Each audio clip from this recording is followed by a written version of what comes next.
Hello, welcome back. In this video we're going to be making the Rotary Macerator and we're going to be making the Induction Furnace. So let's get to it. So let's make the Rotary Macerator. So to start with you're going to need a machine block. Very, very simple. Just a square like that. That's your machine block. You're also going to need some advanced alloy.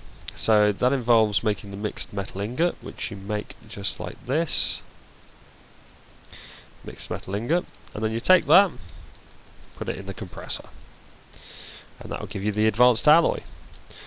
To make the carbon plate you need coal dust, which is just macerated coal.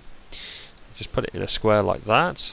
We're going to need two of these, like that, and then put these side by side, and it gives you raw carbon mesh. And then you pop that in the compressor again, and that will give you the carbon plate. So, what we'll do now is we'll turn this machine block into an advanced machine block. So, advanced alloy at the top and the bottom, and then the carbon plate either side like that. And there it is, the advanced machine block. The next thing we're going to need to do is remove the macerator. So, I've got my electric wrench here. Just check it's on lossless mode. So, hold down M and right click. And yes, enabled. So all we need to do is right click on the macerator, and we've got it. So now we've got everything we need to make the Rotary Macerator. So advanced machine block at the bottom in the middle, and then the macerator in the middle, and then refined iron all around in all the empty slots. And there it is, the Rotary Macerator. So let's go and plug this one in.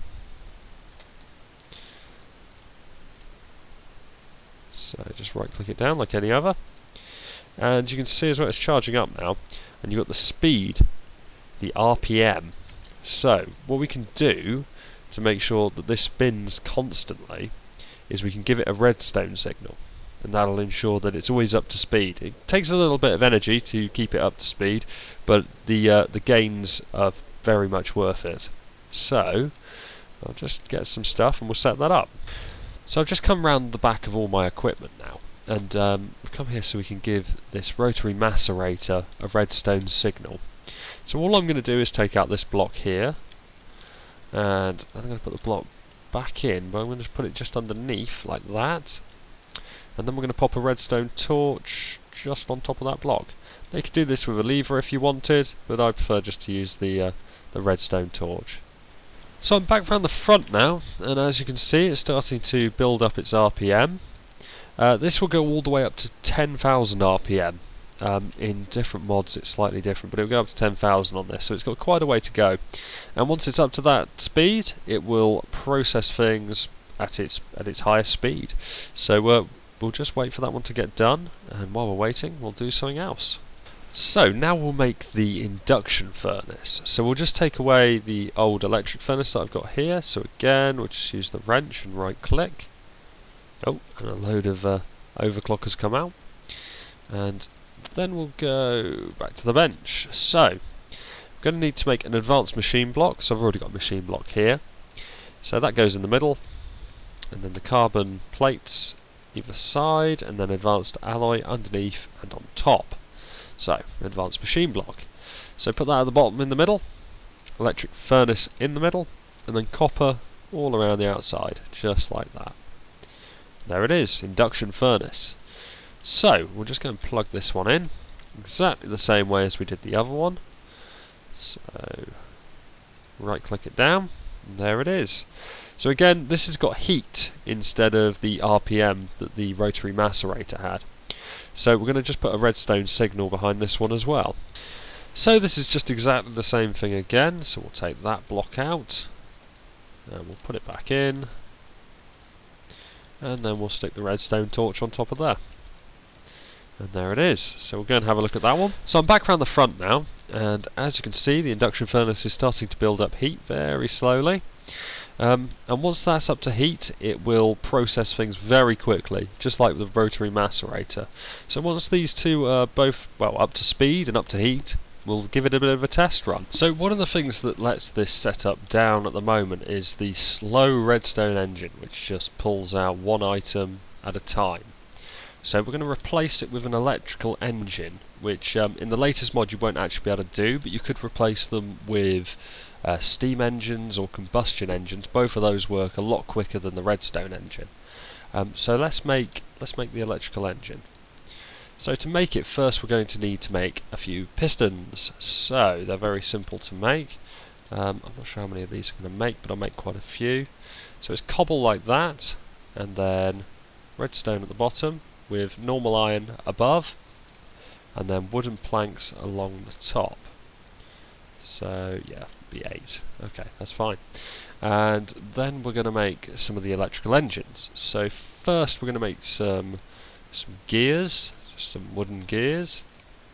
Then we'll make some cobble gears, just by surrounding it with cobble like that. And then we're going to make some tin gears. So surround the stone gear with tin, and there's tin gear. Okay, so then we'll take the... oh, I just need to grab some glass first. So now we can make the electrical engine. So tin gear here, pistons at the bottom in the middle, glass right in the middle, and then tin at the top. Just spread that out. There we go, electrical engine. So, to plug these in, all we're going to have to do, I'll just grab a little bit more wire. So, like that. Just going to take these out and run it into the cables below. So, oh, I did it all in one go then. So, put a bit of glass fibre cable there. And put an electrical engine right there. And it's going straight away because obviously we've got the lever there.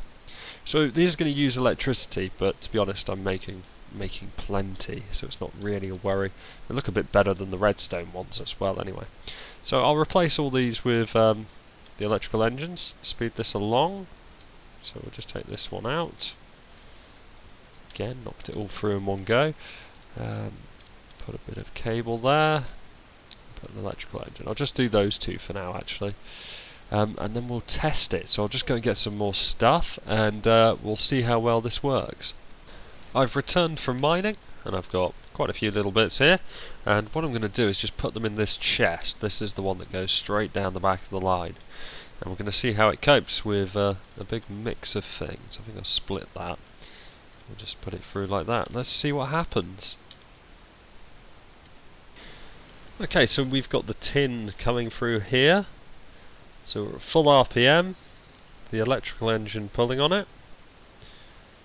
You can see it's just yanking it all out, it doesn't stay in there at all.